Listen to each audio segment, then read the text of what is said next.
Once he speaks the unspoken, he has to die. Now, I'm not sure the audiences were really ready for that. Turns out they weren't.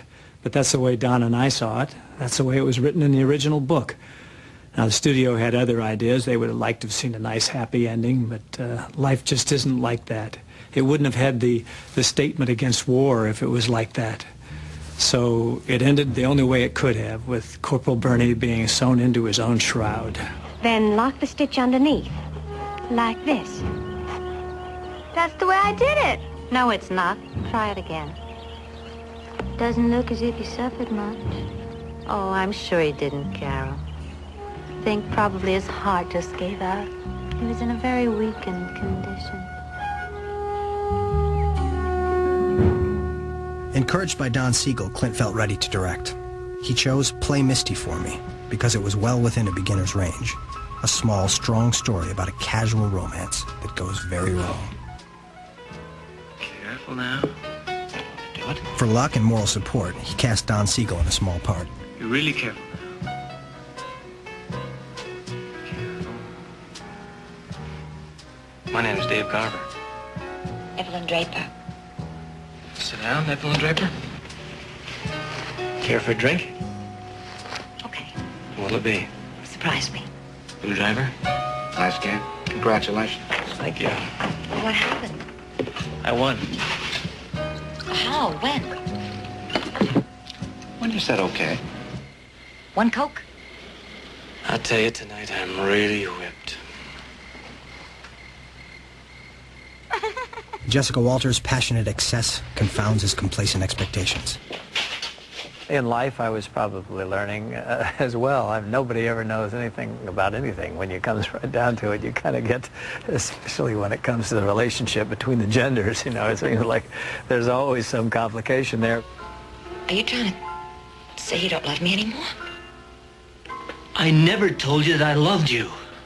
Well, not in words, maybe, but there are lots of ways of saying things that have nothing to do with words. Sorry, you read it that way. Everybody's had that sort of thing happen in their life where people misinterpret something and it all becomes jumbled and a mess. And I didn't mind playing the dummy or a guy who was befuddled. Evelyn! He's not prepared for obsession to turn into self-destructiveness.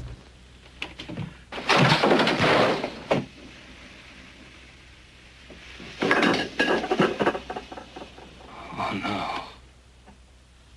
Something still more unimaginable. Her return, supposedly cured of delusion, as a yet more terrifying threat to easy listening. Caramel, Dave Garver. Hello? Play Misty for me.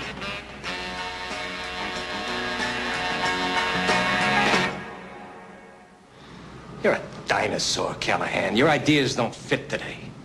Just what ideas are these? That murder is a crime, that it shouldn't be punished? Hot-tempered and coolly vengeful, Dirty Harry is the character everyone identifies with Clint Eastwood, and the one who made him a superstar. Dirty Harry, Man and Myth, when Eastwood on Eastwood returns. We now return to Eastwood on Eastwood.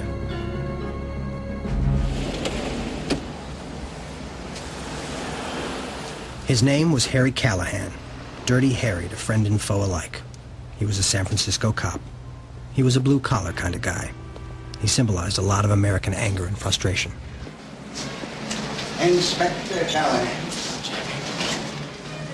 Usual? Oh, the usual lunch and the usual dinner. Well, what difference does it make?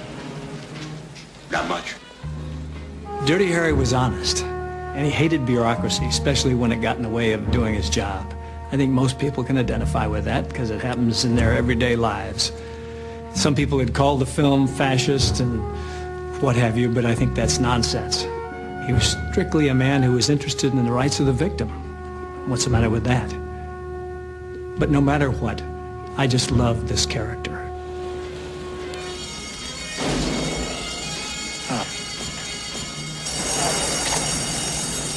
It's like the script says. He's called Dirty Harry because somehow all the dirty work comes to him.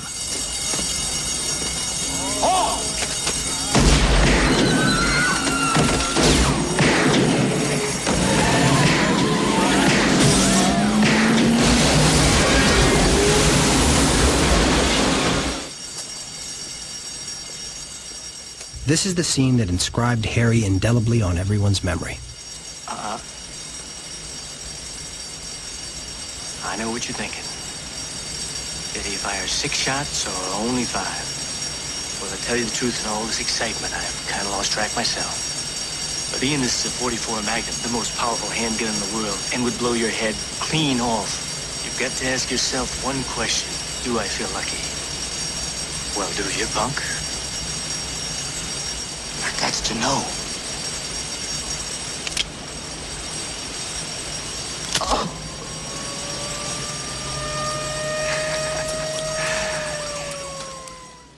Send Inspector Callahan in. Mr. Mayor, Inspector Callahan. All right. Let's have it. Have what? The report. What have you been doing? Oh, well, for the past 3/4 of an hour, I've been sitting on my ass in your outer office, waiting on you. Damn it all, Harry. That's the mayor you're talking to. Why do they call you Dirty Harry? Well, that's one thing about our Harry. Doesn't play any favorites. Harry hates everybody. Limesies, nicks, heaves, fat dagoes, niggers, honkies, chinks, you name it. How's he feel about Mexicans? Ask him.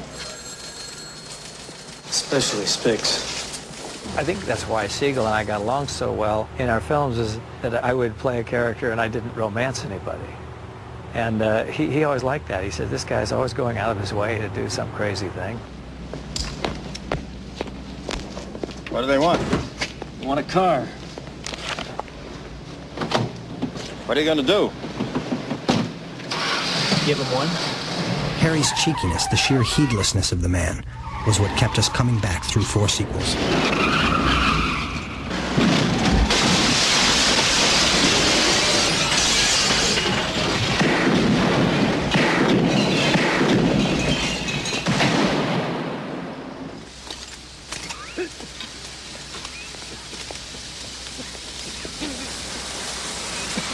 What makes a man crazy enough to join the cops? You find out, you let me know, huh? I just felt that that was me. I had the rebellious streak in me, and I was doing him the way I saw him at that time. But I think there was always sort of a sadness to the character. It was Harry's saving grace. Characters and actors who are merely tough wear out their welcome very quickly.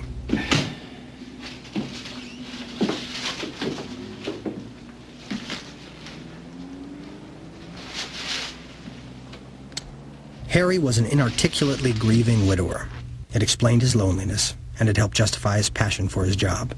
It was really all he had.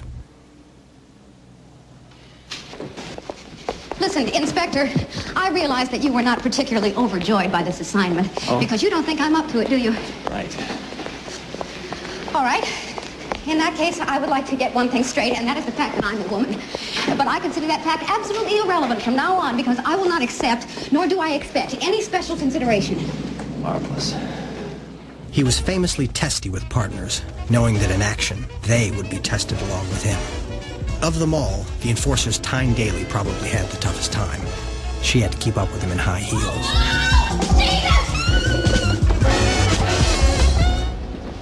Well, Inspector Moore, I don't like to get too friendly with partners. I know. I mean, I understand. Kate,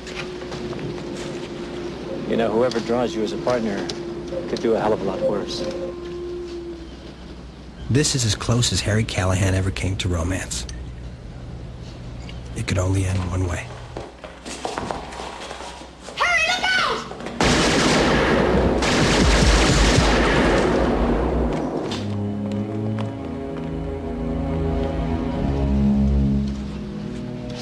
Oh, Harry. I messed up. Just fine, babe. Let me get you out of here. Oh. Don't concern yourself.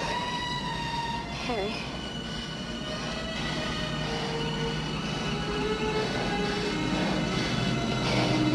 Get him.